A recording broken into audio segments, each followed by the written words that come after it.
things that, processes, and taught us different things. When you're at school, you come and go to a bell. Every class starts with a bell and every class ends with a bell. And I thought when I graduated, I'd be done with bells. But even in 1977, probably through the early, maybe 81, our days started on a bell. Days ended on a bell. So, I thought here I was going to graduate from high school and get away from bells. And there they were in the work environment. We have this nice new fancy building that's probably 20 some years old now, but prior to that, they were World War II, World War I buildings, warehouse buildings, long, row after row of just warehouse buildings, one-story buildings where they stored material, had offices in those buildings. At one point, a little bit of the history, it was a prisoner of war camp was held here.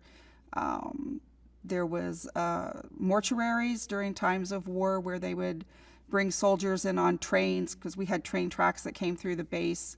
The trains would come up to the warehouse and they would offload the remains of the soldiers and put them in the warehouse until family came and claimed them. So it's been around for a long time, and there's been a lot of different job functions on the base.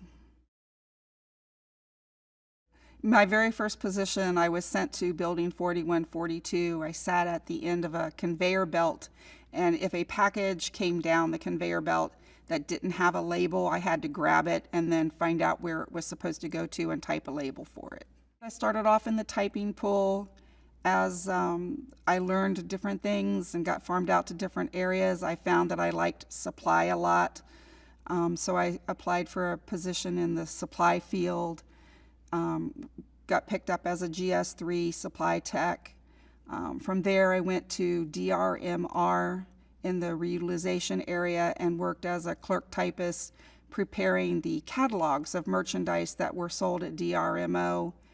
After that, I went back to supply, got picked up in one of the original intern programs for supply, and was hired as a GS7 911. You had a cube of 4 people, and then another cube of 4 and another cube of 4, depending on how big your organization was. And then you had a supervisor who sat at the head of the space. The supervisor was the only one with a telephone on their desk. So when we got a telephone to share amongst 4 people, we thought we had really moved up on the food chain, because we no longer had to go to the supervisor's desk to use a phone. There was smoking. Everybody who were smokers did smoke inside the building, and we were all very relieved when that was moved to outside smoking only, because sometimes it wasn't very pleasant with everybody's different cigarette smells and cigar smells going around. Initially, we were still coming out of the Vietnam War area. We had the gunmetal gray desks, and we had manual typewriters, which eventually got upgraded to electric typewriters and then word processors, which were a very advantageous thing in the DRMR world, because we did a lot of typing of repetitive comments and different things. We had no computers until the early 80s, I think it was. And at the time, we had 1 computer per bay of the building. So you might have like 100 people sharing 1 computer, and your team had an assigned time.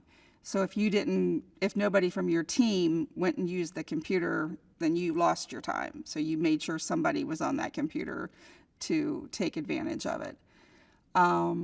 When everybody got their own computers, it was just the basic black screen with white text on it. There was no images. It was just governmental screens. There were educational college screens. It was just very basic. And I remember the first time there was actual image on the screen. It was just amazing to me that there was an image on the screen. So the technology just rapidly, we went from having like no technology to rapidly getting technology. So it was really changed the way we did our jobs. when I first was promoted into the intern program, we managed our items on these pieces, these giant pieces of paper. So there was one paper for each item that we managed in our package. And we would literally get hundreds of these every month. They would come in a big stack. And at the top is your item number that tells you what item it is and every bit of information about this item. And we would do all of our calculations, determine how much we needed to buy and where we needed to put it, things of that nature. From there, we had to literally fill out key punch cards because at the time, that's how they were doing things. So we would fill out the key punch cards and then we would take them down and we'd actually key punch our own cards and then take them over to a window and drop them off for the computer people to pick up and then run through the system. At one point, there was a paper shortage, or so we were told, and they decided they didn't want to have these big papers anymore. So they kind of did away with them and they replaced it with the basic paper that we're familiar with now. Originally, payday was once a week, and then eventually they changed it to once every 2 weeks. So payday was on Friday, and every Friday the payroll clerk would come around, walk up to everybody's desk, and she had this little brown box that had everybody's paycheck in it.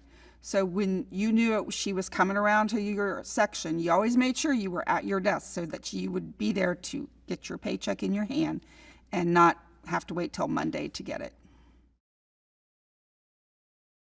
It had always been my plan to retire, full retirement at 41 and 11 months. And I honestly didn't even realize it until earlier this year that it was coming up on 44 years. But I enjoy what I do. I enjoy the people that I work with.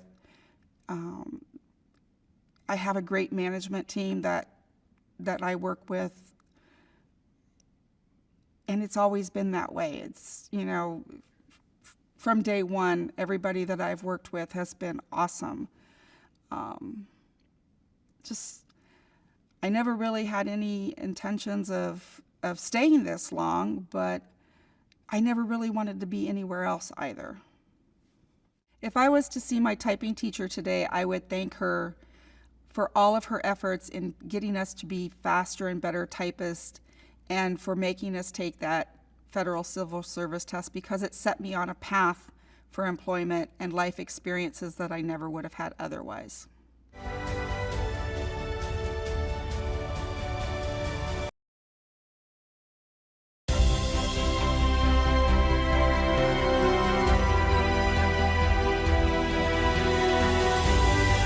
I've been in civil service for 40 years. Just this past February, it was around February 17th, I had my 40-year anniversary. Yay. And I started at Wright Pat in 1970.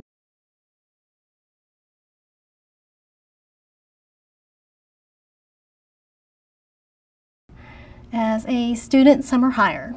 Our high school had a program and I applied for the position and got that. In 1994, we had a BRAC, and the Defense Electronic Supply Center in Dayton was hit, and we got put on the BRAC. So we ended up merging in June of 1996. We merged with what was the Defense Construction Supply Center, and then we became the Defense Supply Center. At DESC, I was AGS 2 Step 3, and I hired on as a key punch operator and was in that position for about 6 months and went into general office duties and file clerk. And then I applied in 1989 and became